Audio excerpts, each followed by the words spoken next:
Bohong.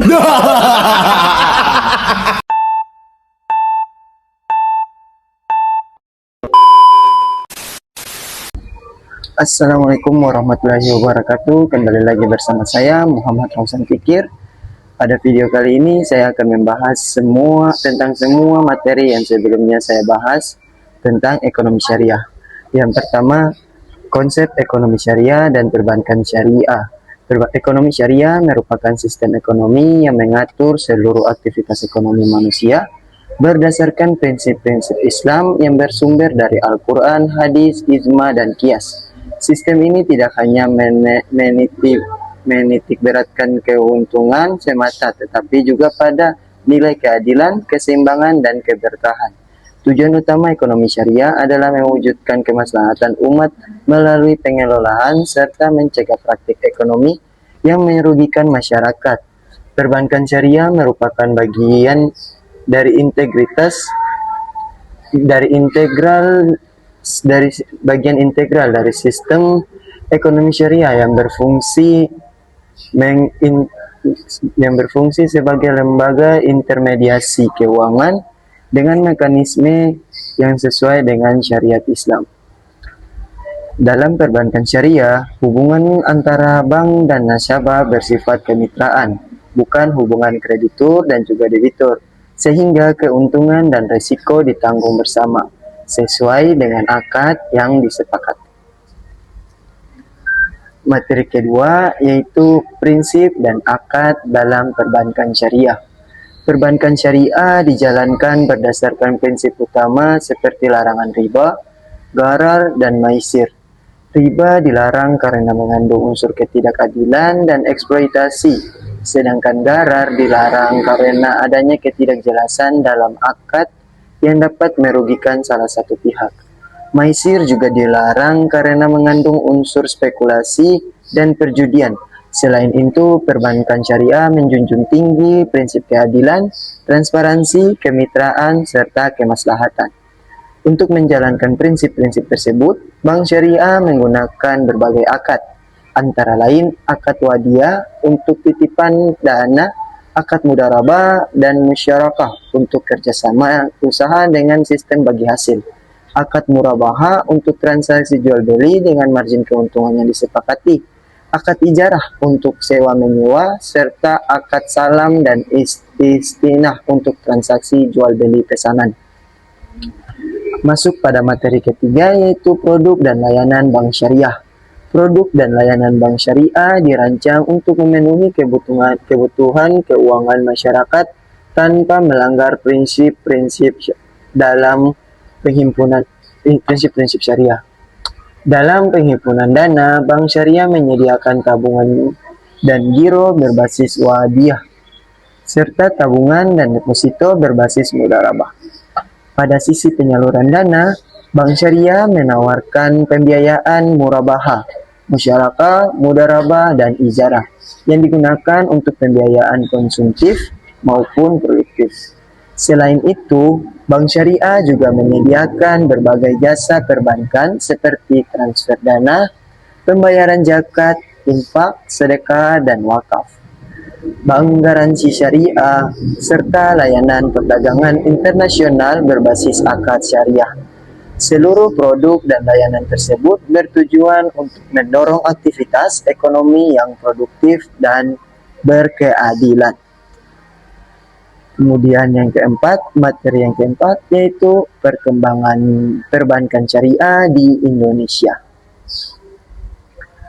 Perbankan syariah di Indonesia mulai berkembang secara formal sejak diberlakunya Undang-Undang Nomor 7 Tahun 1992 yang membuka peluang penerapan sistem bagi hasil dalam perbankan. Kemudian diperkuat dengan Undang-Undang Nomor 10 Tahun 1998 yang secara eksplisit mengakui keberadaan bank syariah. Perbankan ini semakin signifikan setelah diterbitkannya Undang-Undang Nomor 21 Tahun 2008 tentang perbankan syariah yang menjadi landasan hukum bagi operasional bank syariah di Indonesia. Regulasi tersebut memberikan kepastian hukum serta mendorong pertumbuhan industri perbankan syariah secara lebih terstruktur dan juga sistematis. Seiring waktu, perbankan syariah di Indonesia menunjukkan pertumbuhan yang konsisten, baik dari sisi jumlah lembaga, total aset dorong bank syariah untuk melakukan transformasi digital, penyediaan layanan berbasis elektronik seperti mobile banking, internet banking, dan layanan transaksi non-tunai.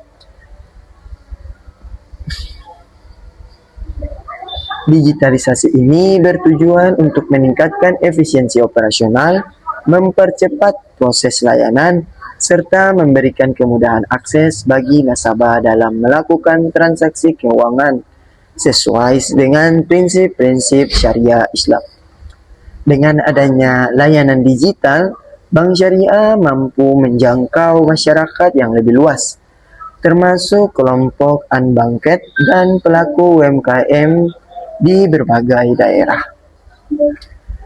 Penguatan infrastruktur perbankan syariah juga menjadi faktor penting dalam mendukung keberhasilan digitalisasi. Infrastruktur tersebut mencakup sistem teknologi informasi yang andal, jaringan pembayaran nasional, sistem keamanan cyber, serta integrasi dengan berbagai platform keuangan digital. Kemudian Bank Syariah di Indonesia telah memanfaatkan sistem pembayaran nasional seperti QRIS, pelayanan transfer antar bank, dan sistem clearing elektronik untuk meningkatkan kenyamanan dan kecepatan transaksi.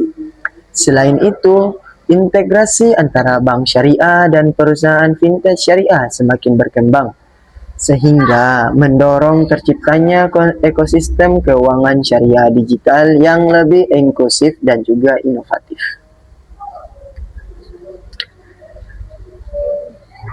Digitalisasi dan penguatan infrastruktur juga berperan dalam meningkatkan transparansi dan akuntabilitas perbankan syariah. Melalui sistem digital, pencatatan transaksi menjadi lebih akurat dan dapat diawasi secara real time, sehingga minimalkan resiko kesalahan dan penyimpangan. Hal ini sejalan dengan prinsip syariah yang menekankan kejelasan akad dan keterbukaan informasi. Di sisi lain, transformasi digital menuntut bank syariah untuk terus meningkat kualitas sumber daya manusia dan keamanan data guna menghadapi risiko teknologi seperti serangan cyber dan perlindungan data nasabah. Secara keseluruhan, digitalisasi dan infrastruktur perbankan syariah merupakan elemen strategis dalam meningkatkan daya saing industri perbankan syariah di era ekonomi digital.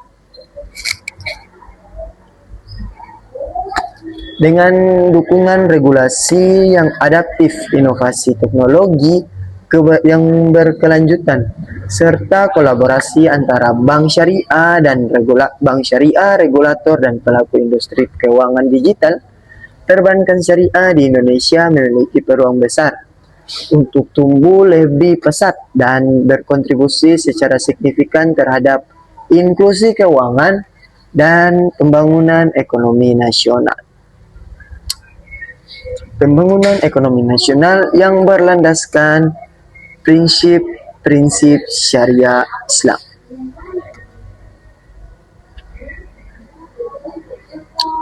Lanjut, materi ke-6 yaitu peran Bank Indonesia atau disingkat BI dan Otoritas Jasa Keuangan atau OJK. Bank Indonesia dan Otoritas Jasa Keuangan memiliki peran penting dalam pengembangan dan pengawasan perbankan syariah di Indonesia. Bank Indonesia berperan dalam menjaga stabilitas moneter serta mengembangkan instrumen moneter dan sistem pembayaran berbasis syariah. Sementara itu, Otoritas Jasa Keuangan bertugas mengatur dan mengawasi kegiatan perbankan syariah guna menjaga stabilitas sistem keuangan dan melindungi kepentingan konsumen. Sinergi antara Bank Indonesia dan OJK sangat diperlukan untuk menciptakan industri perbankan syariah yang sehat, stabil, dan berkelanjutan.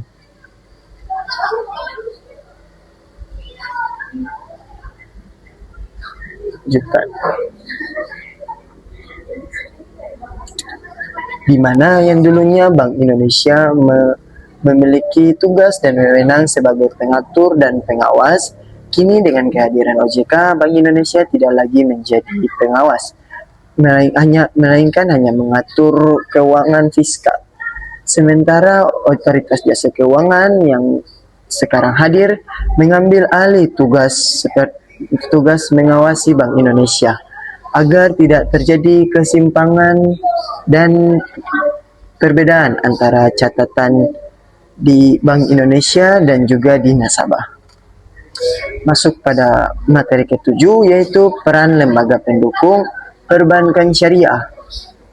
Selain Bank Indonesia dan OJK, terdapat berbagai lembaga pendukung yang berperan penting dalam ekosistem perbankan syariah, seperti Dewan Syariah Nasional Majelis Ulama Indonesia atau DSN MUI yang bertugas menetapkan fatwa terkait produk dan kegiatan perbankan syariah. Dewan Pengawas Syariah seperti DPS memastikan operasional bank syariah sesuai dengan fatwa yang berlaku. Lembaga Penjamin Simpanan atau LPS menjamin simpanan nasabah bank syariah, sementara Badan Pengelola Keuangan Haji atau BPKH berperan dalam pengelolaan dana haji secara syariah. Selain itu, lembaga zakat, infak, sedekah, dan wakaf turut mendukung fungsi sosial perbankan syariah.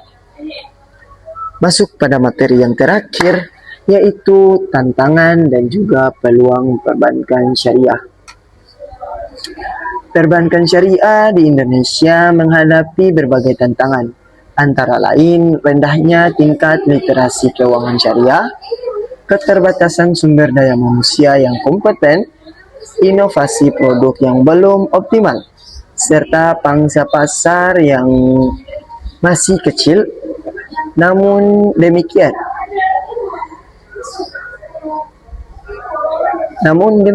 perbankan syariah juga memiliki peluang yang sangat besar, seperti besarnya jumlah penduduk muslim, dukungan kebijakan pemerintah, serta pertumbuhan UMKM halal, serta juga perkembangan teknologi digital. Dengan memanfaatkan peluang tersebut dan mengatasi berbagai tantangan yang ada, perbankan syariah berpotensi untuk tumbuh lebih pesat di masa depan. Nah, kita telah sampai pada penghujung video, yaitu kesimpulan secara keseluruhan tentang perbankan syariah, di mana perbankan syariah merupakan sistem keuangan yang berlandaskan prinsip keadilan, transparansi, dan kemaslahatan. Sistem ini tidak hanya berorientasi pada keuntungan ekonomi, tetapi juga kesejahteraan sosial dan keberkahan. Dengan dukungan regulasi yang kuat, penguatan infrastruktur digital, serta peningkatan literasi masyarakat, perbankan syariah di Indonesia memiliki prospek cerah untuk menjadi salah satu pilar utama dalam sistem keuangan nasional. Nah, oke. Sedikit tambahan tentang potensi besar untuk perkembangan ekonomi perbankan syariah di Indonesia. Perbankan syariah di Indonesia itu memiliki potensi besar untuk berkembang, mengingat populasi muslim yang besar dan meningkatnya kesadaran masyarakat akan pentingnya produk keuangan syariah. Namun ada beberapa tantangan dan peluang yang perlu diperhatikan.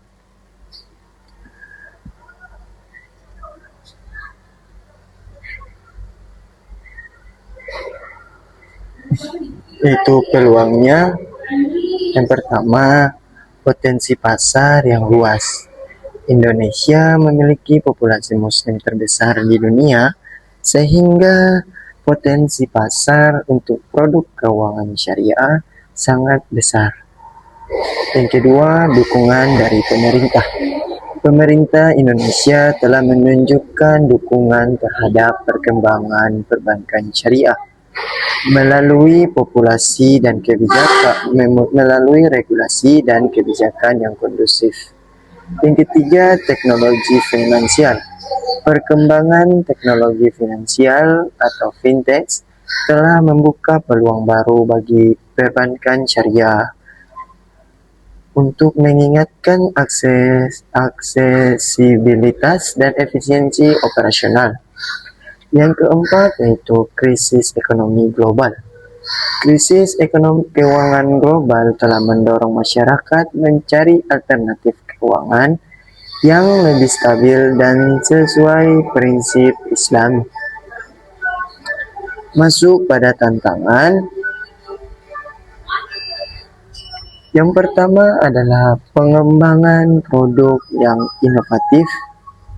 Perbankan syariah perlu mengembangkan produk yang inovatif dan sesuai dengan kebutuhan masyarakat modern. Yang kedua dari tantangannya yaitu keterbatasan SDM, di mana keterbatasan sumber daya manusia yang memiliki pengetahuan dan keterampilan mendalam mengenai keuangan syariah menjadi tantangan besar, sehingga diperlukan bantuan dari pemerintah untuk memberikan edukasi tentang perbankan syariah. Yang ketiga yaitu efisiensi operasional. Perbankan syariah perlu meningkatkan efisiensi biaya operasional untuk menawarkan layanan dan yang kompetitif. Yang ketiga adalah keamanan cyber. Risiko keamanan cyber menjadi tantangan besar bagi perbankan syariah dalam era digitalisasi. Dengan memahami peluang dan tantangan ini, perbankan syariah dapat mengembangkan strategi yang tepat untuk meningkatkan daya saing dan memberikan manfaat yang lebih besar bagi masyarakat.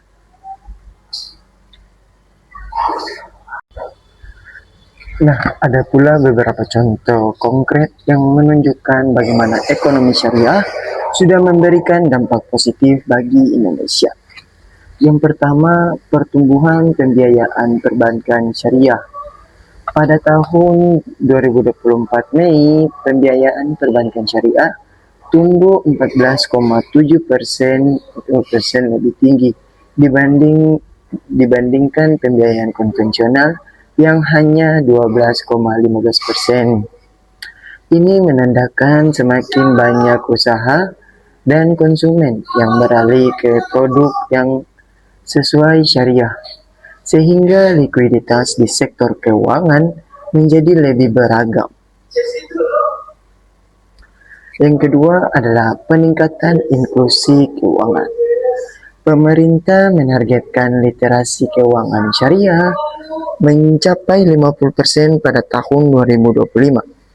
Dengan lebih banyak orang memahami produk-produk halal, akses ke pembiayaan tanpa riba menjadi lebih luas,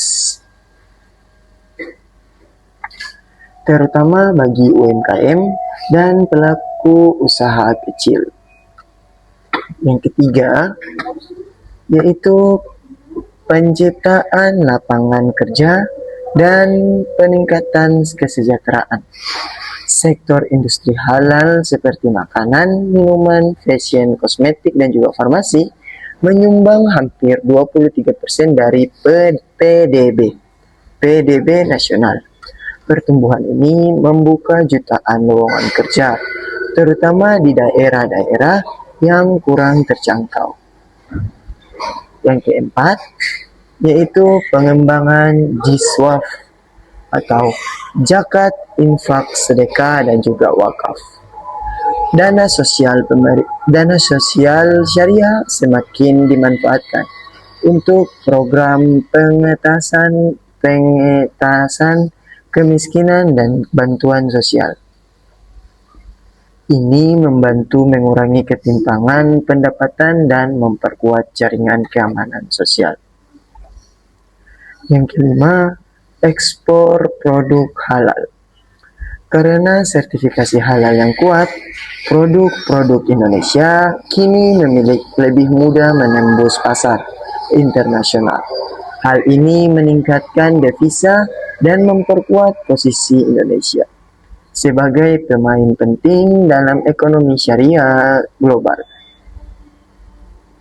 Dan yang keenam, yaitu stabilitas keuangan. Sistem bagi hasil dan akad syariah cenderung lebih hati-hati dalam menilai resiko, sehingga membantu menjaga kestabilan keuangan jangka panjang dan mengurangi potensi krisis seperti yang pernah terjadi pada sektor konvensional. Yang ketujuh, ekspor produk halal yang terus naik. Sektor makanan, minuman, kosmetik, dan juga fashion halal menyumbang hampir 23% PDB nasional, dan nilai ekspornya meningkat signifikan karena sertifikasi halal yang kuat. Kemudian yang ke-8, fintech syariah memperluas inklusi keuangan. Platform crowdfunding dan pembayaran digital berbasis syariah memudahkan UMKM di daerah terpencil mengakses pembiayaan tanpa riba, mendukung pertumbuhan usaha mikro. Yang ke-9, yaitu jiswaf, zakat, infak, sedekah, wakaf, yang memperkuat jaringan sosial. Dana jiswaf dikelola secara profesional, disalurkan oleh program pendidikan, kesehatan, dan pemberdayaan ekonomi, membantu mengurangi ketimpangan. Pariwisata ramah muslim menjadi sumber devisa baru. Dengan fasilitas hotel, restoran, dan transportasi yang memenuhi standar syariah, Indonesia menarik lebih banyak wisatawan muslim, meningkatkan pendapatan sektor pariwisata. Kemudian ada juga stabilitas keuangan yang lebih terjaga. Sistem bagi hasil dan akad syariah cenderung lebih hati-hati dalam mengambil resiko, sehingga membantu mengurangi potensi krisis finansial. Nah, itu saja contoh-contoh dari dampak ekonomi syariah. Sebenarnya masih banyak lagi aspek yang dapat digali, tetapi berhubung durasi dan juga waktu yang dibatasi, maka dengan ini berakhir sudah pemaparan materi pada video kali ini. See you next time. Diperkuat dengan Undang-Undang Nomor 10 Tahun 1998 yang secara eksplisit mengakui keberadaan bank syariah. Perbankan ini semakin signifikan setelah diterbitkannya Undang-Undang Nomor 21 Tahun 2008 tentang perbankan syariah yang menjadi landasan hukum bagi operasional bank syariah di Indonesia. Regulasi tersebut memberikan kepastian hukum serta mendorong pertumbuhan industri perbankan syariah secara lebih terstruktur dan juga sistematis. Seiring waktu, perbankan syariah di Indonesia menunjukkan pertumbuhan yang konsisten, baik dari sisi jumlah lembaga, total aset, dana pihak ketiga, maupun penyaluran pembiayaan. Pembentukan Bank Syariah Indonesia atau disingkat BSI pada tahun 2021 melalui penggabungan Bank Syariah Mandiri, BNI Syariah, dan juga BRI Syariah menjadi momentum penting dalam sejarah perbankan nasional. Kehadiran BSI memperkuat dan meningkatkan efisiensi operasional serta memperluas jangkauan layanan perbankan syariah di seluruh wilayah Indonesia, sehingga mampu bersaing dengan bank konvensional berskala besar. Selain pendukung regulasi dan kelembagaan, perkembangan perbankan syariah juga didorong oleh meningkatnya kesadaran masyarakat terhadap kepentingan keuangan halal dan etis. Masyarakat mulai memahami bahwa perbankan syariah tidak hanya ditujukan bagi umat Islam, tetapi bersifat inklusif dan dapat dimanfaatkan oleh seluruh lapisan masyarakat. Perbankan syariah juga semakin berperan dalam pembiayaan sektor UMKM, industri halal, serta pembiayaan berbasis sektor real yang berkontribusi langsung terhadap pertumbuhan ekonomi nasional. Meskipun demikian, pangsa pasar perbankan syariah di Indonesia masih relatif kecil dibandingkan dengan perbankan konvensional. Hal ini disebabkan oleh berbagai faktor seperti tingkat literasi keuangan syariah yang belum merata, keterbatasan inovasi produk, serta persepsi masyarakat yang masih menganggap bank syariah tidak jauh berbeda dengan bank konvensional. Namun dengan dukungan pemerintah, regulator, serta pemanfaatan teknologi digital, perbankan syariah di Indonesia memiliki potensi besar untuk terus berkembang dan memperkuat posisinya sebagai bagian penting dari sistem keuangan nasional yang berkelanjutan. Perbankan syariah di Indonesia mengalami perkembangan yang cukup pesat dan menunjukkan tren pertumbuhan yang positif dari tahun ke tahun. Hal ini ditandai dengan meningkatnya aset dana pihak ketiga serta pembiayaan yang disalurkan oleh Bank Syariah. Pembentukan Bank Syariah Indonesia atau BSI melalui merger beberapa bank syariah milik negara menjadi tonggak penting dalam memperkuat industri perbankan syariah nasional.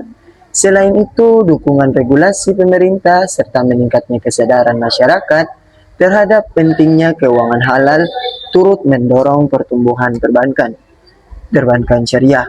Meskipun pangsa pasar perbankan syariah masih relatif kecil dibanding bank konvensional, tetapi pengembangannya sangat besar mengingat mayoritas penduduk Indonesia adalah umat beragama Islam. Lanjut pada materi yang kelima, yaitu digitalisasi dan infrastruktur perbankan syariah. Digitalisasi telah menjadi salah satu pendorong utama dalam penguatan dan pengembangan perbankan syariah di Indonesia. Perkembangan teknologi informasi. Lanjut, peran strategis perbankan syariah dalam perekonomian nasional. Perbankan syariah tidak hanya berperan sebagai lembaga intermediasi keuangan, tetapi juga memiliki fungsi strategis dalam mendorong pemerataan ekonomi dan keadilan sosial. Prinsip-prinsip syariah seperti keadilan, kemitraan, transparansi, serta larangan riba dan spekulasi berlebihan. Menjadi perbankan syariah lebih berorientasi pada sektor real. Hal ini sangat relevan bagi Indonesia yang masih membutuhkan pembiayaan produktif untuk mendorong pertumbuhan UMKM dan ekonomi kerakyatan. Dengan meningkatnya kesadaran masyarakat terhadap konsep keuangan yang beretika dan berkelanjutan, perbankan syariah memiliki peluang untuk menjadi motor penggerak pembangunan ekonomi yang inklusif dan stabil. Optimalisasi peluang yang dimiliki, pemanfaatan bonus demografi dan industri halal. Indonesia tengah menikmati bonus demografi dengan mendominasi penduduk usia produktif. Kondisi ini menjadi peluang besar bagi perbankan syariah untuk menyediakan produk pembiayaan pendidikan, perumahan, wirausaha, dan investasi syariah. Selain itu, berkembangnya industri halal seperti makanan halal, pariwisata syariah, fashion muslim, dan farmasi halal membuka ruang pembiayaan yang sangat luas bagi bank syariah. Integrasi dengan ekosistem ekonomi syariah, perbankan syariah perlu berintegrasi dengan instrumen ekonomi syariah lainnya seperti zakat, wakaf, sukuk, dan asuransi syariah. Integrasi ini akan menciptakan ekosistem ekonomi syariah yang kuat dan saling mendukung. Contohnya, pemanfaatan wakaf produktif yang dikelola secara profesional dapat menjadi sumber pembiayaan berkelanjutan bagi sektor sosial dan produktif. Dukungan regulasi dan kebijakan nasional pemerintah dan otoritas keuangan telah memberikan dukungan melalui regulasi penguatan kelembagaan serta pembentukan bank syariah berskala besar. Dukungan ini perlu dimanfaatkan dengan meningkatkan skala usaha, memperkuat permodalan, serta memperluas jaringan layanan agar perbankan syariah mampu bersaing secara nasional maupun global. Tantangan struktural dan operasional. Nah, rendahnya pangsa pasar perbankan syariah, meskipun memiliki potensi besar, pangsa pasar perbankan syariah di Indonesia masih relatif kecil dibanding perbankan konvensional. Hal ini menunjukkan bahwa masih terdapat kesenjangan antara potensi dan juga realisasi. Faktor-faktor seperti kurangnya sosialisasi, persepsi masyarakat yang menganggap produk syariah kurang kompetitif, serta keterbatasan jaringan menjadi penyebab utama. Keterbatasan inovasi dan diferensi produk perbankan syariah seringkali dipersepsikan sebagai replikasi dari produk konvensional. Dengan istilah syariah, tantangan ke depan adalah menciptakan produk yang benar-benar mencerminkan prinsip bagi hasil dan berbasis sektor real, sehingga memiliki keunikan dan nilai tambah yang jelas bagi nasabah. Kualitas dan kuantitas. Keterbatasan SDM yang menguasai aspek fikih muamalah sekaligus manajemen risiko, teknologi dan pemasaran masih menjadi hambatan utama. Tanpa sumber daya manusia yang kompeten, inovasi dan pengembangan bisnis akan berjalan lambat. Persaingan dengan bank konvensional dan fintech. Bank konvensional dan fintech memiliki keunggulan dalam hal teknologi, kecepatan layanan, dan efisiensi biaya. Perbankan syariah harus mampu beradaptasi dengan cepat agar tidak tertinggal, khususnya dalam melayani generasi digital. Arah dan rekomendasi pengembangan penguatan digital banking syariah. Transformasi digital harus menjadi agenda utama, mulai dari layanan, pembukuan rekening, pembiayaan, hingga pengelolaan investasi syariah secara daring. Digitalisasi tidak hanya meningkatkan efisiensi, tetapi juga memperluas inklusi keuangan syariah ke daerah-daerah yang belum terjangkau layanan perbankan. Pengembangan SDM berbasis kompetensi dan nilai syariah, pendidikan dan pelatihan berbasis kompetensi perlu ditingkatkan, termasuk sertifikasi keuangan syariah. Selain kompetensi teknis, internalisasi nilai-nilai syariah dalam budaya kerja juga penting agar perbankan syariah tidak hanya berbeda secara produk, tetapi juga secara etika dan layanan. Peningkatan literasi dan inklusi keuangan syariah edukasi kepada masyarakat harus dilakukan secara masif dan berkelanjutan. Literasi yang baik akan mendorong peningkatan kepercayaan dan partisipasi masyarakat dalam menggunakan layanan perbankan syariah.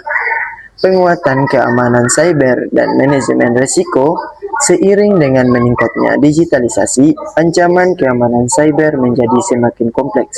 Oleh karena itu, investasi pada sistem keamanan, pengawasan, dan manajemen risiko harus ditingkatkan untuk menjaga kepercayaan masyarakat. Nah, menjaga kepercayaan masyarakat maupun nasabah. Nah, sekian adalah pemaparan materi pada video kali ini. Lebih dan kurangnya saya mohon maaf. Apabila ada pertanyaan silakan tanyakan di kolom komentar. Dan sampai jumpa di tahun-tahun berikutnya. See you next time. Dan terima kasih karena telah menonton video kali ini. Jangan lupa like, comment, subscribe, dan share sebanyak-banyaknya.